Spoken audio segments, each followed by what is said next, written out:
Okay, so the first exercise that we need to solve is the convergence lemma, or proof of the convergence lemma. So let me write it down on my piece of paper. So what do we have? We start with a number of sequences of numbers, y1 until yr, and here the superscripts are the number of the sequence, and the subscripts are the element in the sequence, right? So we have a number of sequences. And then for all these sequences, they all converge to 0, right? So all these sequences converge to 0.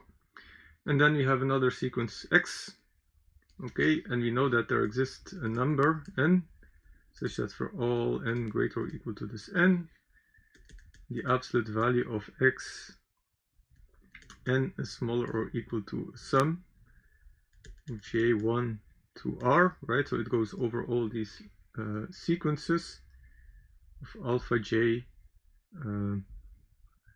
y j n. Okay, and these alpha j's are simply numbers and r.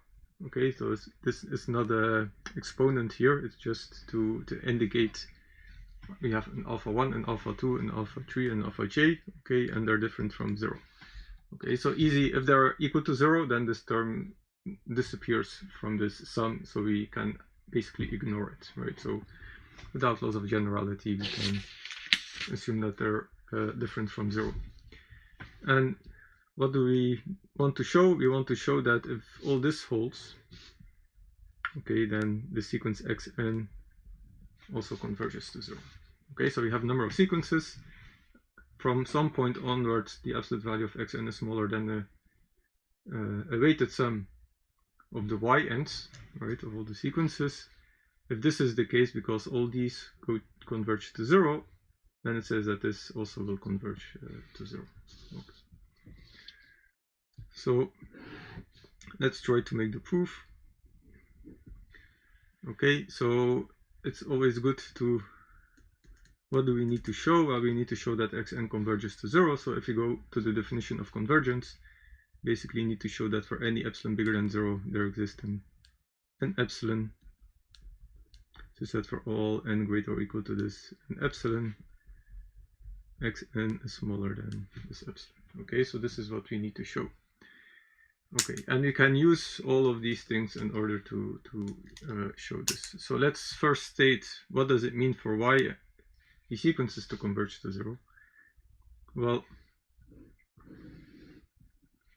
this is in mathematics, you know that for all epsilon, but let's use a different symbol because we already have epsilon here. So let me call this delta. For the jth sequence, let me call this delta j. Bigger than 0, you know there exists an n. Let me call this nj delta. Okay, just so it means that this n can depend on this delta, right? Maybe I should put it like this: n delta j and n, such that for all small of this number, yjn is smaller than this delta j. Okay, so instead of epsilon, I've just used delta j. It's the same thing, just to make a distinction between these two numbers. Okay, and then I also have this, right? So there exists a number, such that for all n greater or equal to this n, xn is smaller than the sum alpha j yjn. Okay, good. In the end, we want to show that xn is smaller than epsilon for any epsilon. Okay, so let's start from here, and then we're going to use this to bound these yj's such that the end is below some epsilon that we take, right?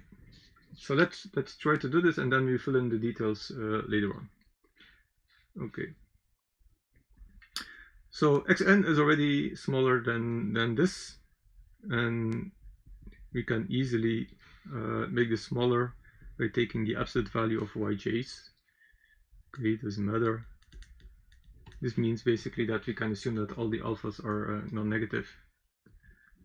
Okay, and we would like this entire sum to become less than epsilon in the end. Okay, so how can we make this less than epsilon?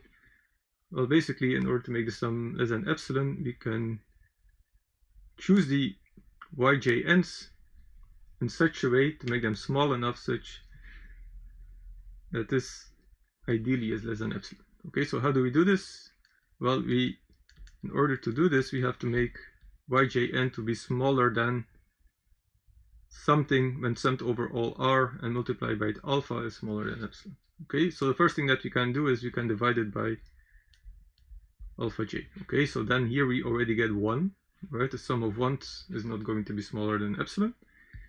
So we can multiply by epsilon, but then we have r epsilons as a sum. So we divide it by r. Okay, so if you take yjn to be smaller than this number, then this entire sum will be smaller than epsilon. So the question is now, when can we make this smaller than this number? Well, for this, we just use this formula, right? This holds for every delta j bigger than 0. So in particular, it holds if we put delta j equal to this number. Okay, so if we go here and set delta j to be equal to epsilon alpha j times r, then what do we have? We have that there exist n delta j's. Okay, so let me now call this in j's. Okay, there exist numbers in n such that for all n greater or equal to this n delta j, yjn is smaller than delta j, which is now epsilon over alpha jr. Okay, this is good.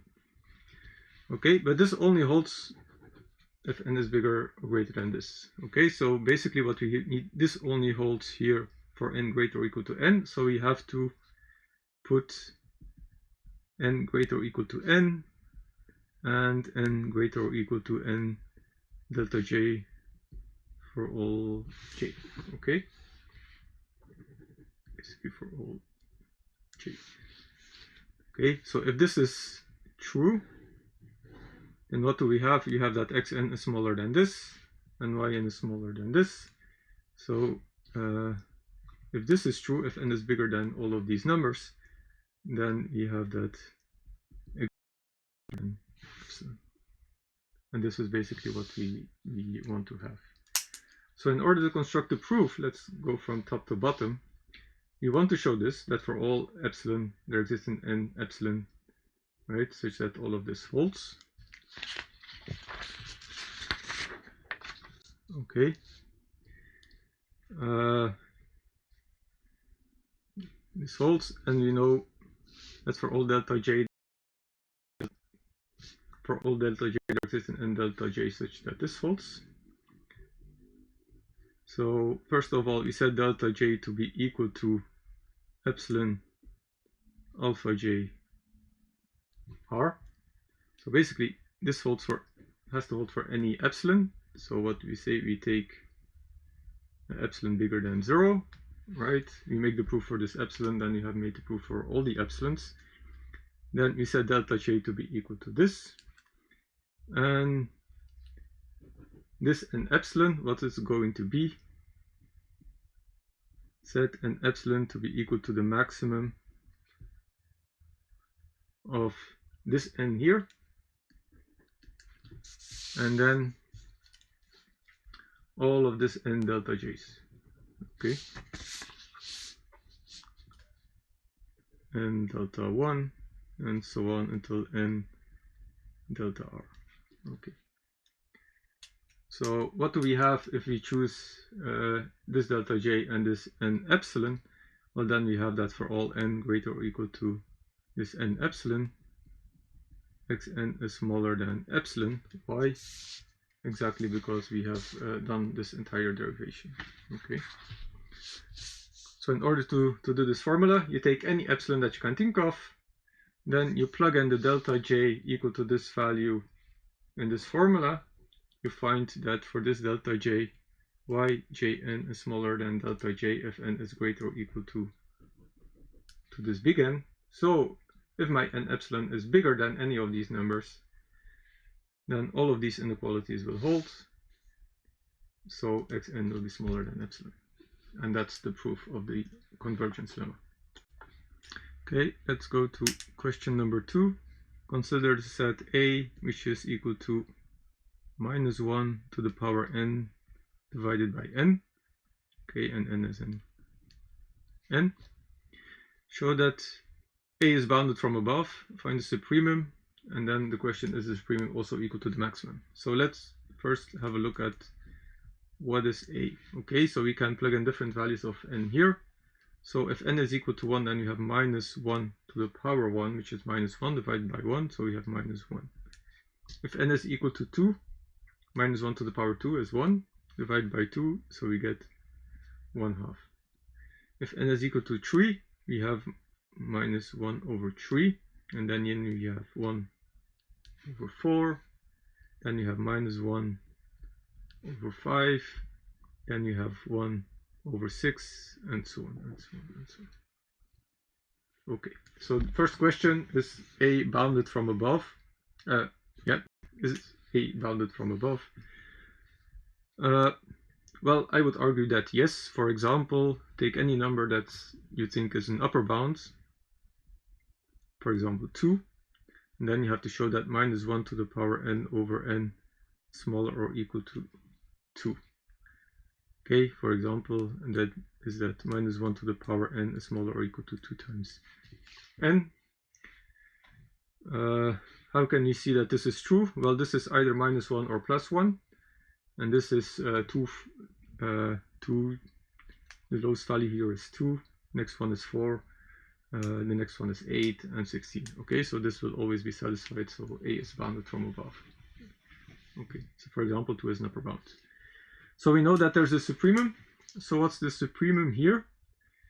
Well, we see that here we have minus 1, 1/2. So basically the graph goes up, and then it goes down, and then it goes up, and then it goes down, and then it goes up, and then it goes down, and so on and so on. But it will never reach the 1/2 anymore. Okay, so basically this is the supremum of A. So if A is equal to 1/2. And yeah, that's it. Show that A is bounded from below. So here, for example, minus 1, it will never reach below minus 1. So minus 1 then divided by n should be greater or equal to minus 1. How can we see this? Well, minus 1 to the power n is greater or equal to minus 1 times n. This is either minus 1 or plus 1, and this is lower or equal to minus 1, right? So it's minus 1 or minus 2 or minus 3 or minus 4 and so on.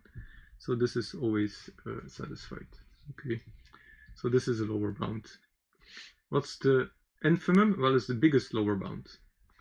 So you see that it alternates negative and positive. Minus 1 is going to be the lowest value, right? This is minus 1/3, minus 1/5, and then it's going to be minus 1/7, and so on. So the infimum of A will be equal to minus 1 in this case. Okay, question number 3. You have the set A is equal to all numbers in R such that 1 is smaller than x is smaller than 2. Show that A is bounded from above. Well, it's quite easy. X is smaller than 2. So for example, 2 is an upper bound, right? So we only need to find upper bound. For example, it's 2 or it's 3 or 4.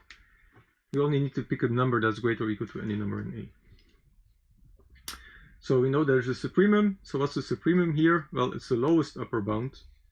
And here we see that the supremum of A is equal to 2. Okay. For any number below 2, we can find a number in A that's bigger than this number, right? So it's no longer an upper bound. So 2 is actually the lowest upper bound. A is bounded from below. Yes, for example, 0 is a lower bound. I think 1 is a lower bound, minus 1 is a lower bound. So we have many lower bounds. So what's the biggest lower bound? Well, here in this case, the infimum of A will be equal to 1. Okay, if you take 1 as a lower bound, that's okay. It's the biggest lower bound. If we take a number bigger than 1, then we can find a number in A that's smaller than this number, so it's no longer a lower bound. Okay, so we have the infimum of A is 1 and the supremum of A is 2. Is 2 a maximum of this? Right? Is it the biggest number in A? Well, no, it's not in A, right? So it's not a maximum. And in fact, A doesn't contain a maximum.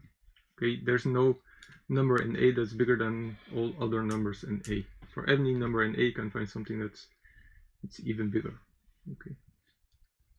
Also, the infimum is not a minimum, because for any number in A, you can find something that's smaller than this number, and the infimum itself, 1, is not part of A. So there's a difference between the supremum and the maximum, and then the infimum and the minimum, as we will also see in later lectures. Okay, so this is question number 4. It's a bit related to the previous question. So we have the number of different sets, and we are asked to find the supremum and the infimum if they exist. Okay, so here S is the set of all numbers in R such that x squared is smaller than 5. Okay, so let me draw. Maybe it's always good to make a picture. So if I have here x, how does x squared look like?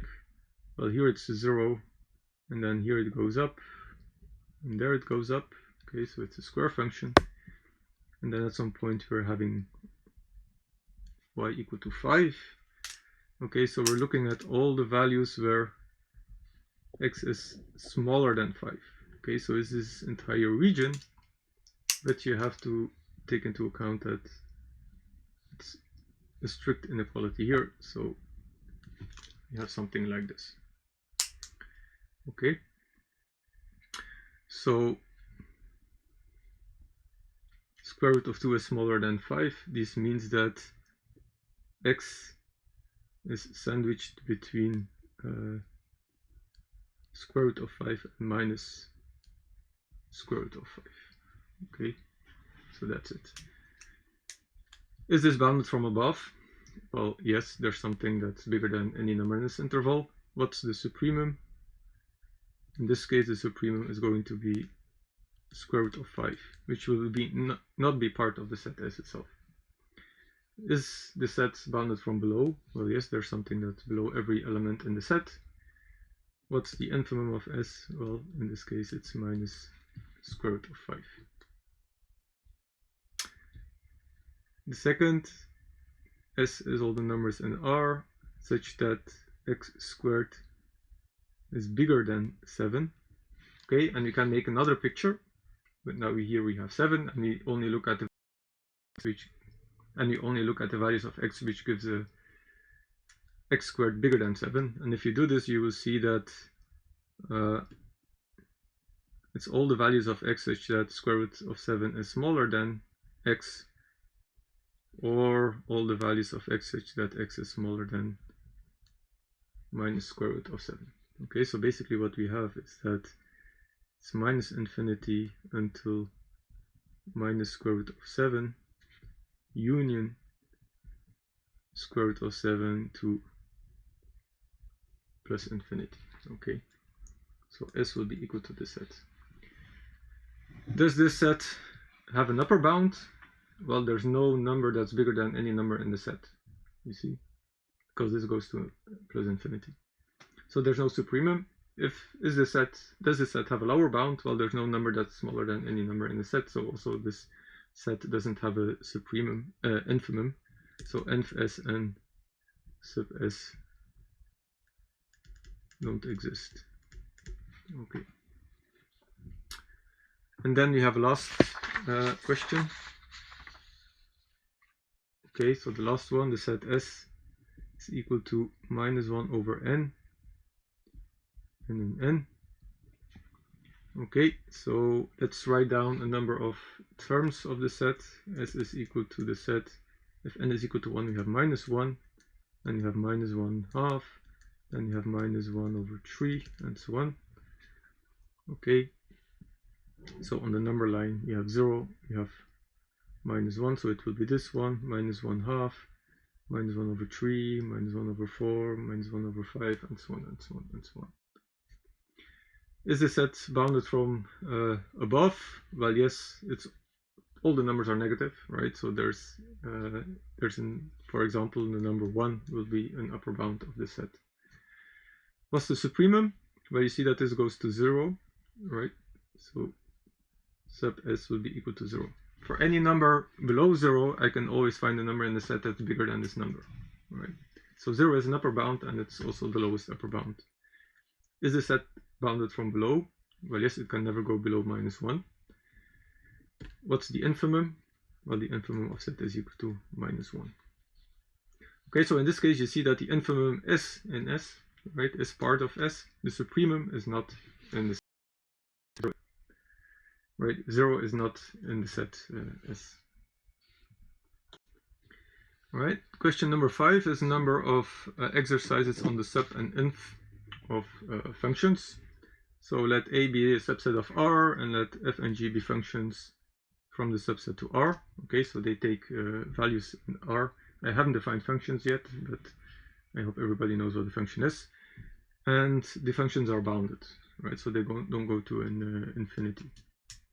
Okay, so you're asked to show that the supremum of fx plus gx, right, when x goes over a, is lower or equal to the supremum of fx when x in a plus the supremum of gx when x is in a. Okay, for the future, let me just get rid of this x in a. Okay, normally I should add it, but just for convenience I will not write it anymore. So what do we need to show? We need to show that this supremum, the supremum of the sum, is lower than the sum of the suprema. Okay, this is basically what it states. So how can we do this?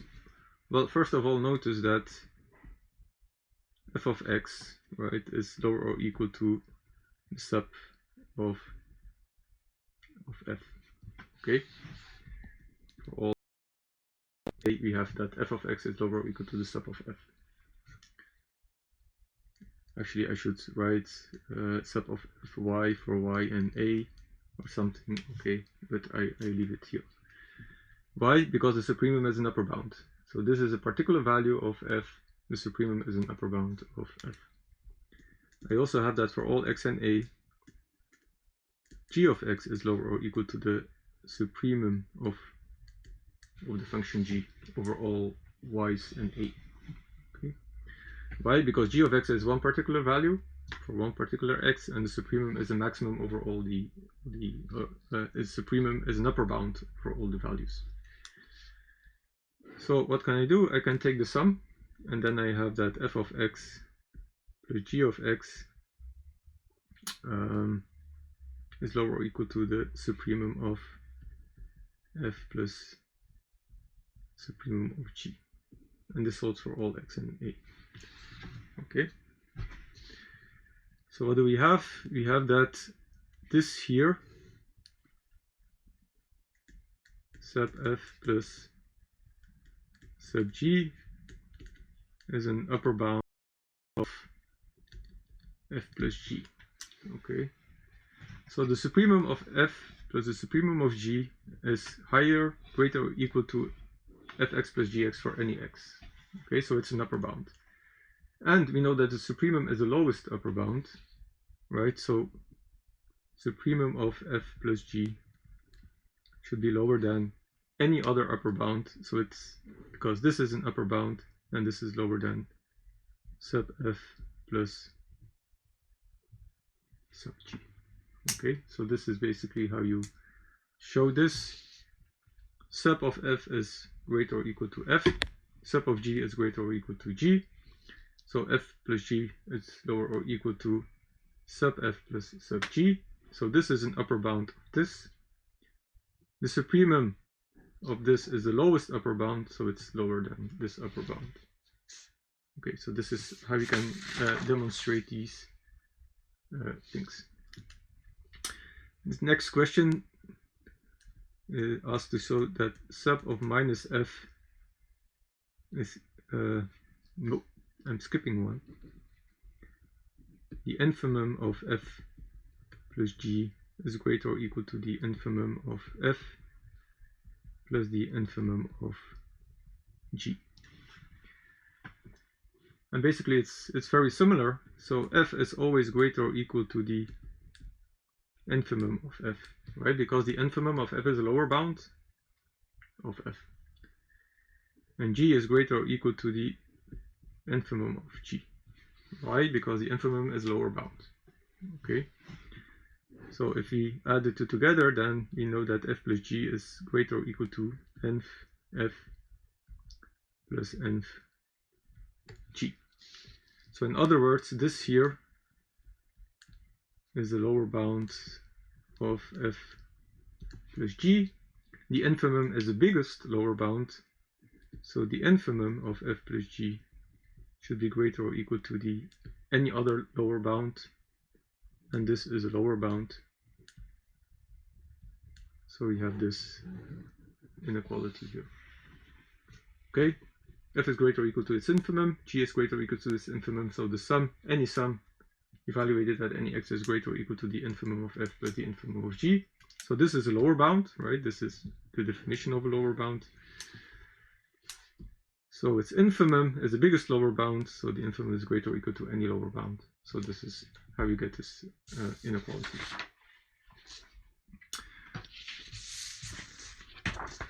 Next question asks to show that the supremum of minus f is equal to minus the infimum of function f. Okay, so how do we do this? So first of all, for example, we can say that f is always greater or equal to the infimum of f. Okay, why is this the case? Well, because the infimum is a lower bound. It's the biggest lower bound, but it's a lower bound, right? So it's always less or equal to f. So if we multiply both sides by minus 1, we have that minus f is lower or equal to minus nth of f. So this tells you that minus nth is an upper bound of minus f. Okay, and supremum of minus f is the lowest upper bound. So it should be lower or equal to any other upper bound. So for example, this one. So this shows that supremum of minus f is lower or equal to minus infimum of f. Okay, so we already have one side of this equality. That's this one. And then the other one is by your reversal of the same ID. So f is lower or equal to the supremum of f of, I should not take f, right? I have minus f in the supremum, so it's minus f is always lower or equal to the supremum of minus f. Okay, so why is this the case? This is the case because the supremum is an upper bound, right? Is the lowest upper bound. So because it's an upper bound, it's always greater or equal to the thing we want to bound from above. Okay, sorry for the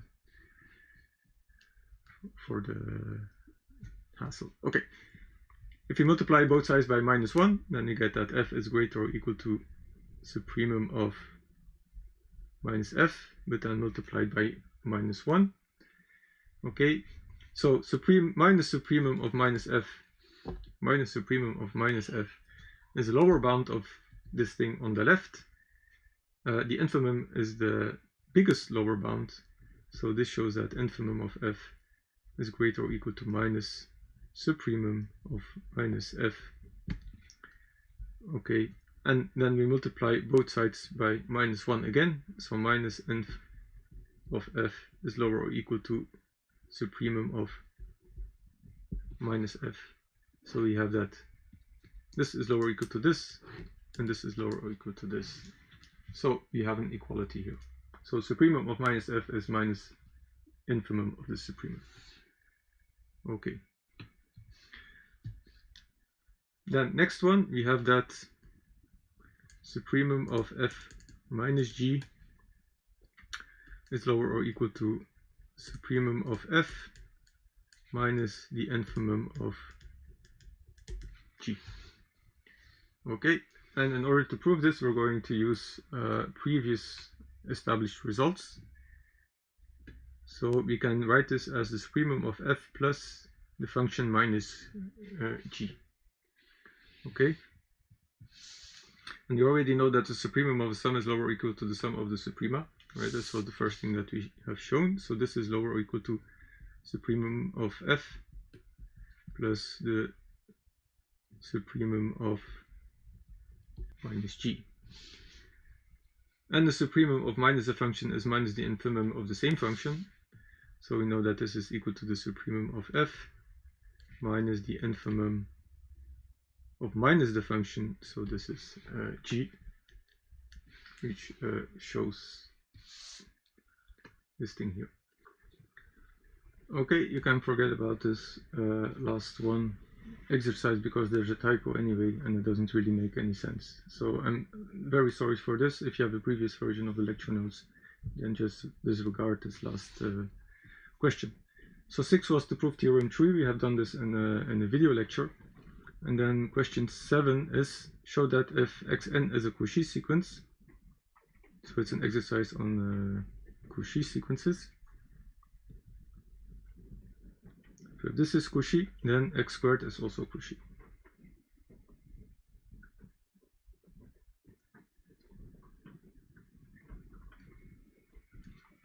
Okay, so show that the reverse is not true and provide an example such that this is Cauchy but this is not Cauchy.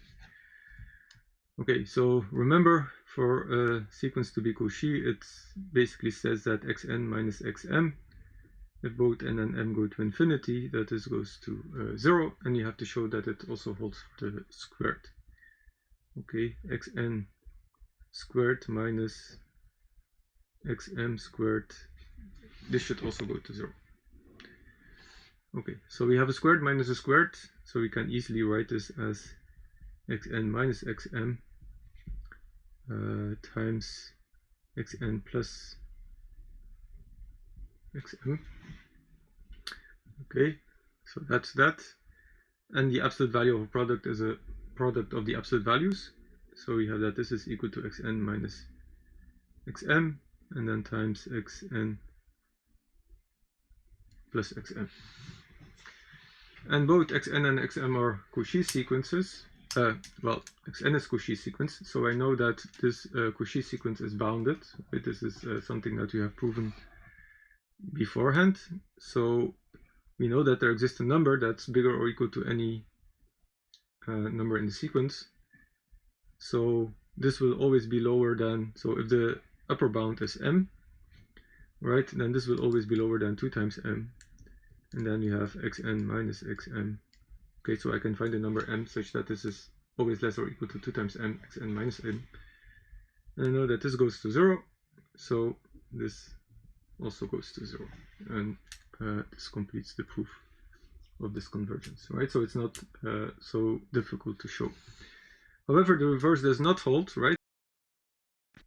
Try to find a sequence such that the square is Cauchy, but the sequence itself is not Cauchy.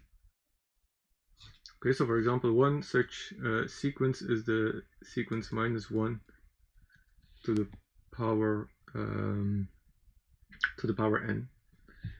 Okay.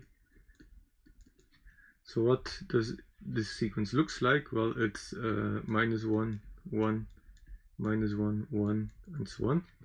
So this sequence doesn't converge, right? It goes from 1 to minus 1 to 1 to minus 1 and so on and so on. So this is a non-convergent sequence. It goes up and down, up and down, up and down forever. So I hope you see that this doesn't converge to anything. However, if you look at xn squared, then you will see that this is equal to minus 1 to the power n squared. Right? And now the power is always even. So this is simply 1. So now x squared gives you the sequence 1, 1, 1, and so on, which obviously converges to the number 1. Okay, so if xn is Cauchy, then xn squared is squishy, but the reverse doesn't necessarily hold. Okay, so question number 9. We have a sequence in R that satisfies for all n the following inequality. So xn plus 2 minus xn plus 1 is smaller or equal to c times xn plus 1 minus xn. Okay, and we have that 0 is smaller than c is smaller than 1. Okay, c is strictly smaller than 1, which is important. The question is to show that for all n greater or equal to 2, xn plus 2 minus xn plus 1, minus xn is smaller or equal to c, and here it's t minus 1, but it should be an n minus 1. Okay, sorry for the typo. And then x2 minus x1. Okay, so x2 and x1 are the first two elements in the sequence, and this is a power, right? C to the power n minus 1. This should be here. Okay, so we are asked to show that this holds for all n and n, right? So basically greater or equal to 2. So you can do this in different ways. You can, for example, use induction, right? But here it's induction starting from 2. Okay, so for example, if n is equal to 2, what do we have then? Well, then we have that x2 plus 1, x3 minus x2 should be smaller or equal to c n minus 1 is 2 minus 1 is 1, okay, and then x2 minus x1. Okay, so this is P2, and you see that this is exactly this here where we plug in 2 and or when we plug in here n equal to 1, right? If you plug in here n equal to 1, then you get exactly this thing here. So this is just by definition or by constraint of this sequence. And now by the induction hypothesis, we have to show that it's true for every n. Okay, so what we can do is we can do xn plus 1 minus xn. Okay, and then we can use this here to show that this is less or equal to c times xn minus 1. Okay, and then next step we can use the induction hypothesis to show that this is smaller or equal to, but now instead of n plus 1 I have to use n.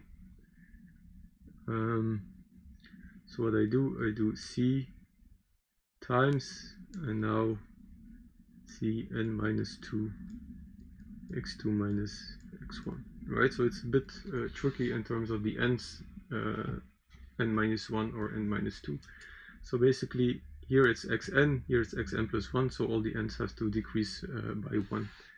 And you see that this is equal to c n minus 1 x2 minus x1, okay, which is exactly what we wanted to show. So this is a proof. Okay, so this is step B,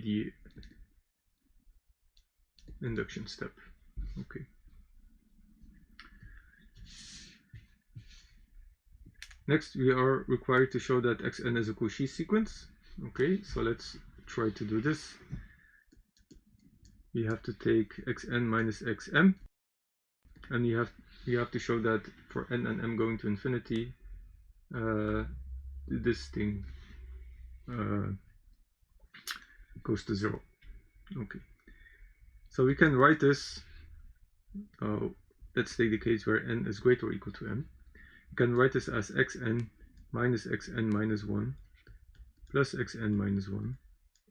Okay, we add 0, and then again plus minus xn minus 2 and plus xn minus 2, and then minus xn minus 3, and then plus xn minus 3, and so on and so on.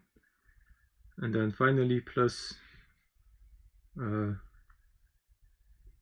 xm minus 1 minus xm minus 1 plus xm minus 1, and then finally minus xm, right, which is this last term here. Okay, so basically we decrease, we add 0 here, we add 0 here, we add 0 here, we add 0 here. These are all a bunch of zeros, and then finally we have minus xm. And we're going to split it up like this, right? So we're going to, break up the zeros like this, and then the final one will be this. Okay, so this is less or equal, so this uses a triangle inequality, then xn minus 1 plus xn minus 1 minus xn minus 2, and so on, and the last one will be xm, this should be plus 1, sorry, I'm going from above m to m, xm plus 1 minus xm. Okay, so writing this in summation notation, so it goes from j equal to m to n minus 1 of minus xj, and here is xj plus 1. Okay, so this is in summation notation. And now we use this thing here that we have seen. So I know that this is smaller or equal to j equal to m to n minus 1 of c to the power j minus 1 of x2 minus x1. Okay, and this does not longer depend on j, right? So we can bring it before the summation. So this is x2 minus x1, and then the sum j equal m to n minus 1 minus 1. Okay, and this is equal to x2 minus x1, j equal to m. And what do we do now? This goes to n minus 1, right? C to the power n minus 1 minus 1, so this is n minus 2. C to the power n minus 2 is the last number in the sequence, but we can add other ones, right? So basically, if we add some c's up into infinity, then we have here the sum from n to infinity of cj minus 1. Okay, so this is less or equal to this number. This is just by adding some numbers to the end of this sequence. And why do I do this? I do this because I know what this is. Well, basically it's c m minus 1 divided by 1 minus c. Okay, because this is a geometric series. Okay, so now I use the fact that c is smaller than 1. Okay, then this is okay. Otherwise, this geometric series doesn't converge. So now what happens? So I want to know what happens if n and m go to infinity. Now what happens if n and m go to infinity? Well, this m goes to infinity. C is smaller than 1. So a number smaller than 1, and you increase and increase and increase the power, this will converge to 0. So this will converge to 0, and if this converges to 0, this will converge to 0. So we have a Cauchy sequence. Okay, question number 10. Consider the following alternative definition of a Cauchy sequence. For all epsilon bigger than 0, there exists an n epsilon and n, such that for all n greater or equal to this n epsilon, xn epsilon minus xn is smaller than epsilon. Okay, so what's the difference here? Normally for a Cauchy sequence we take for all n and m bigger than this number, the difference goes to 0. Here we take the difference between any number that's bigger and this number here that we have found.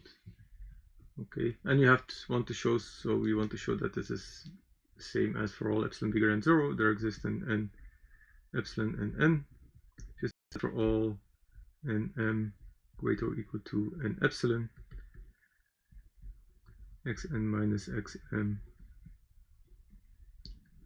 smaller than epsilon. Okay, now this way is quite easy, right? This holds for all n and m greater or equal to n epsilon, so we can put one of the two equal to n epsilon and we still have the same results. Okay, so that's not a big thing. The other way, easy by putting, for example, m equal to an epsilon definition, and then we're done. So the other way might be a bit more tricky. Okay, so assume that this holds, and you would like to show that this holds. So for easiness, because here we have to the same thing, we have to an epsilon and an epsilon. Let me call this a delta, right? So we want to show that this is the case. We want to show that for all delta, this thing holds. So take any delta bigger than 0. We want to show that there exists an epsilon and n, so that for all nm greater or equal to this n epsilon xn minus xm is smaller than delta. Okay, and we know that this holds, right? For all epsilon, blah, blah, blah. So here the key is to set epsilon to be equal to, for example, delta over 2.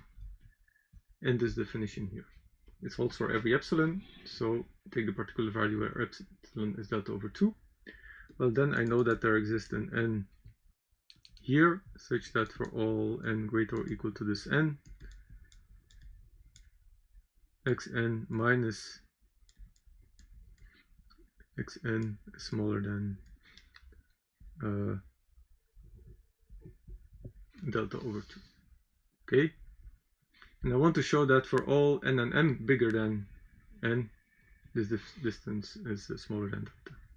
Okay, so take n and m greater or equal to this n. So what does this give us? We have that xn minus xm.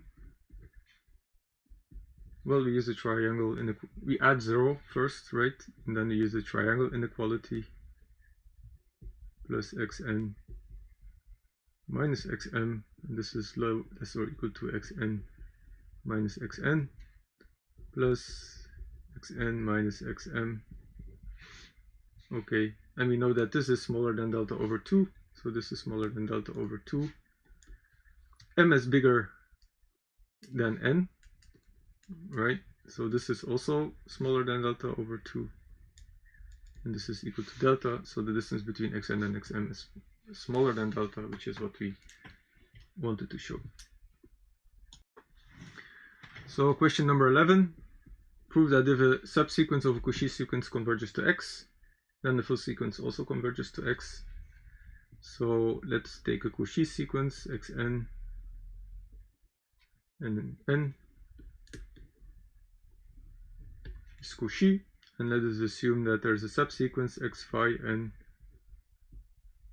that converges to x, right? So we need to show that the original sequence also converges to x. So there's an easy,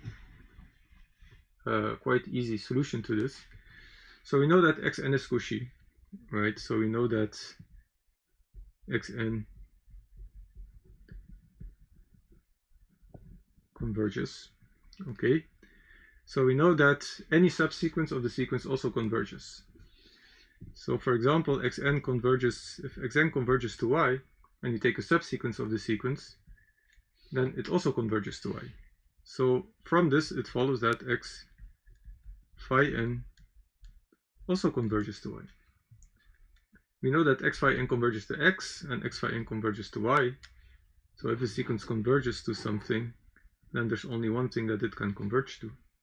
So this means that x is equal to y, right? So xn converges to y, which is equal to x, and we're done. This was a quite quick proof.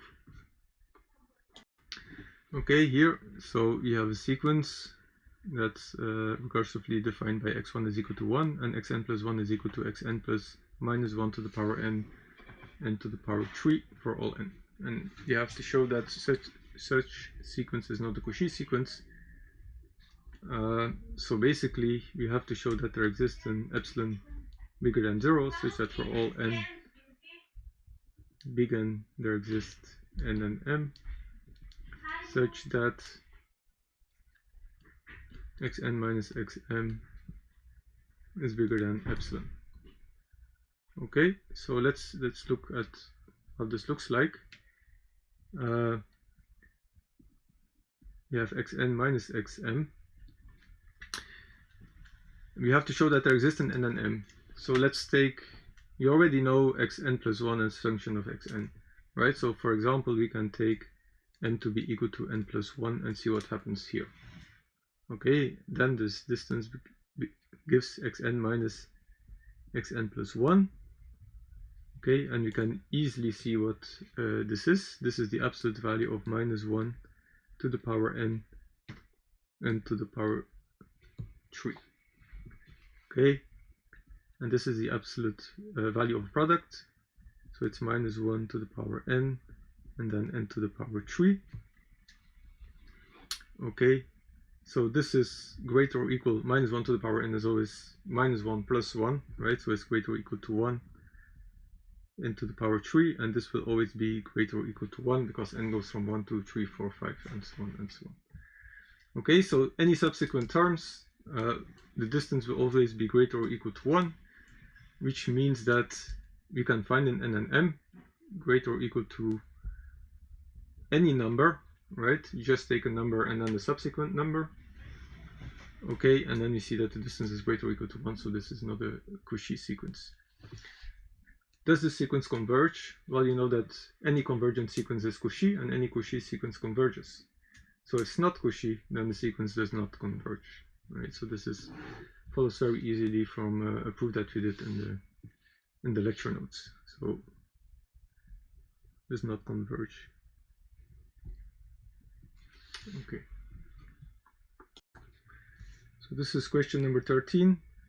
Show that the open interval AB can be written as all the numbers x and r such that x minus a plus b over 2 is smaller than epsilon, and where epsilon is equal to b minus a over 2.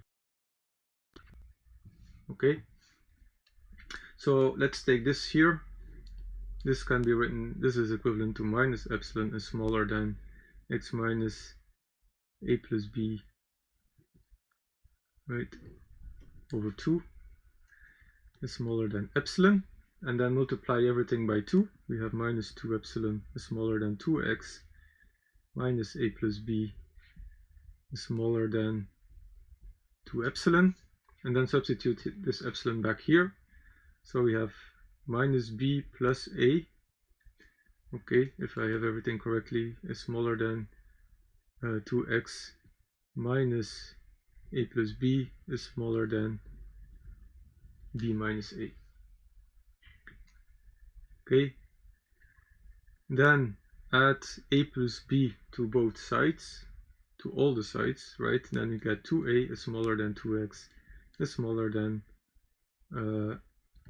2b, and divide everything by 2, we get a is smaller than x is smaller than b, as we wanted to show, right? So this is basically simple algebra. It's just an exercise in getting these absolute inequalities into a system of inequalities and do some mathematics with it. Okay, consider any 2 points in Rn. So you have a point here, x1, and you have a point here, x2, and they're distinct. Let's consider the open ball of x1 around,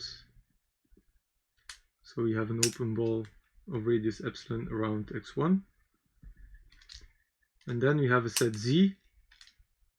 Okay, z is all the vectors z such that z is equal to t times x1 plus 1 minus t times x2, and t is in 0, 1. Okay, so these are all the convex combinations of x1 and x2.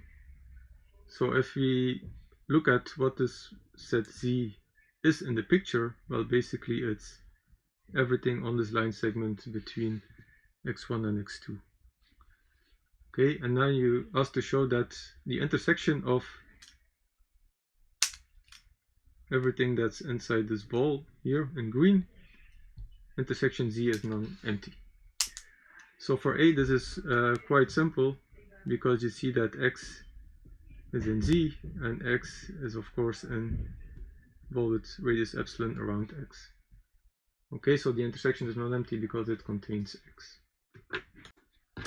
The second question is a bit more interesting, okay, because now we look at the set z star, and these are all the elements z, such that z is a convex combination of tx plus 1 minus tx x1, 1 minus tx2, and now t is in the open interval 0, 1, right? So it doesn't contain 0 and it doesn't contain 1.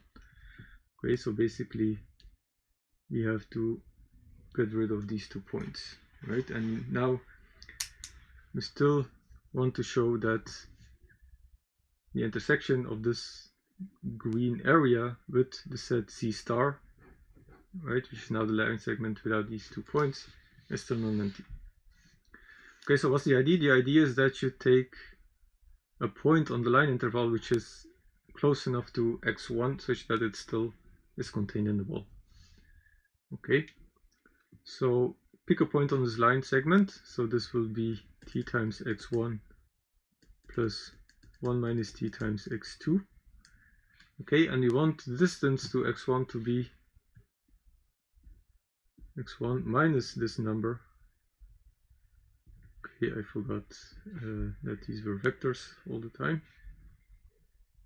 Okay, we want this distance, we want this to become smaller than epsilon in the end, right? So we want to make sure that t is such, right? It's going to have to be big enough. It has to be smaller than 1, but it has to be big enough such that we still get this inequality here. Okay, so let's first rewrite this. So here we get 1 minus t x1 plus 1 minus t x2. So this is equal to the norm of 1 minus t x1 minus x2. Okay, so this is a number times a vector, the norm of this. So we get t minus 1, the absolute value of this, times the norm of x1 minus x2. Okay, and we want this to be, so t is this is going to be, t minus 1 is a negative number, so this is the same as 1 minus t, right? And this is x1 minus x2, and we want this to be smaller than epsilon in the end. Okay, so it is enough to set 1 minus t to be smaller than epsilon over x1 minus x2, or we set t to be bigger than 1 minus epsilon x1 minus x2. For any value that satisfies this, but still smaller than 1, we will have that this point will be somewhere here within the green region and also on this line. Okay, so this is this was question number 14. Great. Question number 15. Consider intervals of the form a plus infinity, and we're asked to show that this set is closed. Okay, and similar for the sets of the form minus infinity b. So we're going to do this one. This one is very similar. So what do we need to show in order to show that the set is closed? Well, either we show that the complement is open, or we show that the set is closed itself by using the definition of a closed set. So we're going to use the latter one. So what do we need to show? We need to show that for any sequence xn, any sequence xn in a plus infinity, if xn converges to some number x, then x is also in the sequence a plus infinity. Okay, so this is the requirement of being a closed set. So if the sequence is in the interval a plus infinity, then we know that for all n and n, xn is greater or equal to a, right? This is an equivalent definition. Xn is greater or equal to a if and only if it's in this interval and vice versa. Okay. If xn converges to x, well then this goes to x. every element in the sequence is greater or equal to a, so the limit also has to be greater or equal to a by just properties of convergent sequence. And if x is greater or equal to a, then x is in a plus infinity, so we are done. We have shown that the limit is in the interval. Okay, and here we can demonstrate a similar thing. Now the second part of the question asks is this is also true for the set of the form AC, right, where C is not included in the interval, and here the answer is no. Okay, so in order to show that it's not closed, it suffices to show that we can find a sequence that converges and the limit is not in the set. Okay, so here we have to find a sequence in this interval AC such that the limit of this sequence is not in the interval. So for example, we could start halfway, right? So this is a plus c over 2, and then each time go closer and closer to c, right? So this distance here is c minus a over 2, okay? So we can set xn to be equal to a plus c over 2, and then each time add a bigger and bigger interval to this. Okay. So let me think how to do this. So basically, first x1 is going to be equal to c to be equal to minus c minus a over 2, right? This is going to get you to this point. And then x2 is going to be equal to c minus, let's say, the half of this interval, c minus a over 2 times 1/2, and so on and so on. So xn is going to be equal to c minus a over 2 times 1 over n. Okay, and if n goes to infinity, this goes to c. So we see that the sequence converges to c, but c is not in the interval. So we have a contradiction towards being a closed set. We have found a sequence that converges, sequence where every element is in the set, but the limit is not in the set. And here for the interval minus c, half open interval minus cb, this is of course also the same. Okay, and let's now let me try to find a piece of paper where I have still some room.